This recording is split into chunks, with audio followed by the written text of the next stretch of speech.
When people talk about sex, they almost always focus on presence, on action, intensity, expression. But what no one dares to explore, the part that actually changes everything, is absence.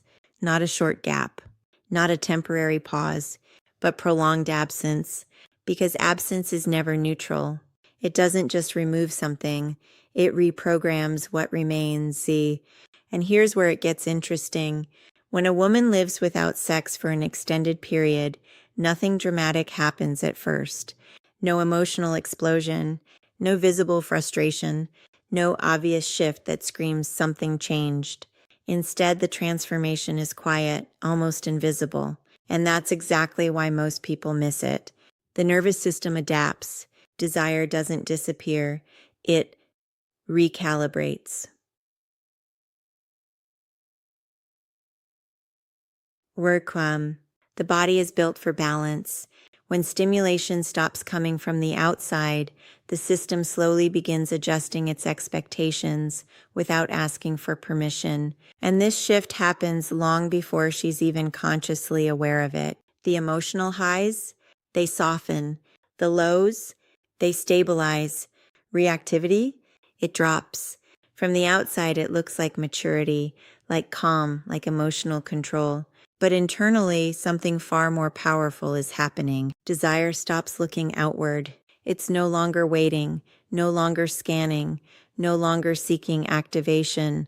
It turns inward, and inward desire behaves very differently from expressed desire. When desire is regularly expressed, it stays flexible, responsive, easy to trigger.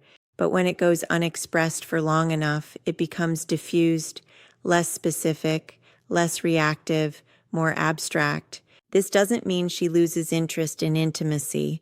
It means intimacy stops being the center of her emotional world. You see, and now her other needs quietly take the lead: stability, calm, predictability. And here's the part most men misunderstand. This shift doesn't feel like loss. It feels like control. It feels like regulation. And because it feels stable, it's rarely questioned. That's why so many men misread what they see later. They assume absence creates pressure. That desire builds tension. That unfulfilled intimacy leads to frustration. Sometimes it does. But over time, the system adapts. What once created longing now creates silence. The baseline lowers. The urgency fades. And that changes everything. Because emotional sensitivity starts to shift. Without regular stimulation, the threshold for activation rises. Small signals don't land the same way. Subtle cues go unnoticed. Emotional spikes flatten. This isn't numbness. This is emotional efficiency. The system learns to conserve energy instead of chasing stimulation. From the outside, it can look like distance, indifference, even coldness. But internally, it feels organized, balanced, complete. Nothing feels missing. Nothing feels urgent. And that's the uncomfortable truth no one talks about. Absence doesn't always create hunger. Sometimes it creates adaptation. A woman who hasn't experienced intimacy for a long time isn't sitting there overwhelmed with unmet desire. She's living inside a completely restructured internal rhythm. Desire becomes quieter, less demanding, less central. It doesn't disappear. It settles. And because it settles, emotional expression begins to change, slowly, subtly. Responses become more measured. Reactions slow down. The need to engage fades. Men often see this and think, she's cold. But she doesn't feel cold. She feels calm. And calm doesn't explain itself. There's another shift most people completely overlook. Desire becomes detached from validation. Without intimacy, self-regulation increases. She relies less on feedback, less on being desired, less on external reactions to feel balanced. This creates independence, but it also creates distance, because desire that doesn't rely on response doesn't reach outward easily. It stays contained, and contained desire doesn't signal, it doesn't chase, it doesn't announce itself. So when someone enters her life later, expecting the usual signs, the usual energy, the usual responsiveness, They don't find it, and that's where confusion begins. Because from the outside it looks personal, but psychologically it's structural. When a woman has lived without sex for a long time, desire doesn't operate on immediacy anymore. It doesn't activate quickly. It doesn't spike suddenly. It doesn't respond to small emotional cues. The threshold has changed. What once felt exciting now feels neutral. What once created anticipation now feels familiar. This doesn't mean attraction is gone. It means it's no longer automatic. It's deeper, slower, more selective, not consciously but neurologically.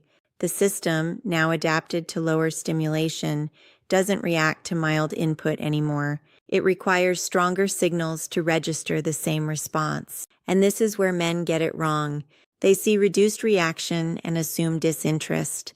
They see slower engagement and assume emotional shutdown. But what they're actually seeing is inaccessibility.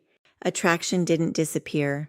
It went deeper, and that creates a paradox. She may feel calm, grounded, completely at peace internally, while the man perceives distance, because attraction is no longer expressive. It's contained, and contained desire is silent. No signals, no chasing, no obvious interest, just stillness. And when there are no signals, men are left interpreting silence, especially men who grew up believing that interest always shows itself. So when emotional expression fades without conflict, it feels unsettling. You search for meaning. You look for something to respond to.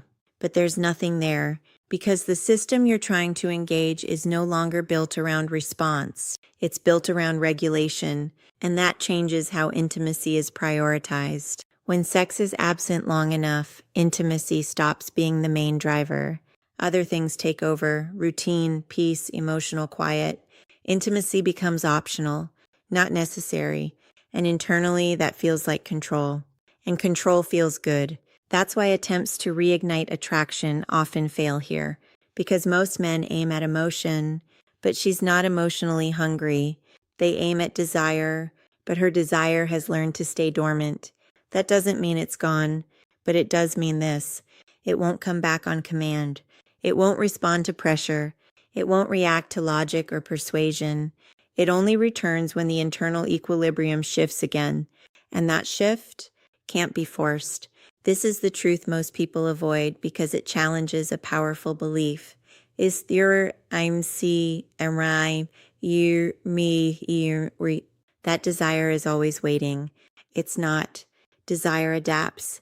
An adapted desire doesn't behave like it used to. For a man, this can feel personal, like you arrived too late, like something has closed, like intimacy is no longer possible. But the reality is simpler. The system learned to function without stimulation, and once stability is achieved, systems resist change. That brings us to the final misunderstanding. Men think silence is a message. It's not. In this context, silence isn't communication. It's absence of need. And when nothing is needed, nothing is expressed. No signals, no urgency, no invitation. And without signals, men feel locked out. But this isn't rejection. It's adaptation, a system that reached equilibrium. Living without sex doesn't empty a woman. It reorganizes her. And once reorganized, her emotional world becomes quieter, more inward, less reactive.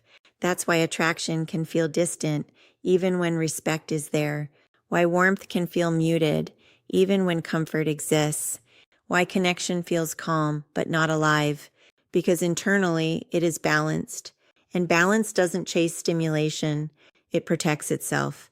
If this opened your eyes to something most men never understand, subscribe to Love Lies and Reality, Womb, because what you've just heard is only the surface. And if you want to truly understand what happens next, how this silent equilibrium can shift again, and what actually reactivates desire without forcing it, stay with Love, Lies, and Reality.